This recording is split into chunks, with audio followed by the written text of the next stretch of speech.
Hello guys, welcome to my second mini blog. यता चाहिँ बिरालो सुतिरहेछ, आमा पनि बाहिरतिर हेर्दै बसिराख्नु भएको छ। यता फेरि यो दुईटा बिरालो म्याटलाई कोतार्दै म्याटसँग खेल्दै बसिरहेछन्। अनि मलाई एकदमै भोक लाग्यो, त्यही भएर म खाँदैछु पुरी। अनि आज मामा घरमा आएको चाहिँ मेरो डे 3 हो। डे 2 मा चाहिँ हल्का मलाई एलर्जी आएको भएर मैले भिडियो बनाएन। अनि मान्छेहरू बाहिर जान्छन्, घुम्छन्, खान्छन् अनि त्यसैको भिडियो बनाउँछन्। मलाई चाहिँ यता खासै केही थाहा नभएको भएर म घरै बसेर बनाउँदैछु भिडियो। हेरिदिनु होला, माया गरिदिनु होला। अनि यहाँ चाहिँ दुईटा प्यारी नानीहरू स्कुल जाँदै हुनुहुन्छ। यताको प्राय घरहरू चाहिँ सबै ठुल्ठुलो अनि एकदम राम्रो थियो, त्यही भएर मैले यसको पनि भिडियो बनाएँ। अनि परबाट पनि सानसाना नानी बाबुहरू स्कुल जाँदै हुनुहुन्छ।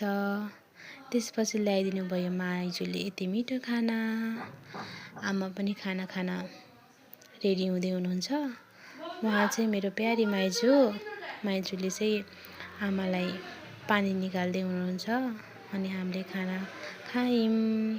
त्यसपछि साँझ पर्न लाग्दाखेरि चाहिँ पानी परिरहेको थियो।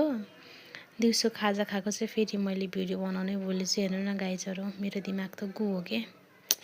अनि भाइहरू चाहिँ पानीमा कस्तो मजाले भिजिरहनु भएको थियो। आमाले त्यही हेर्दै हुनुहुन्छ।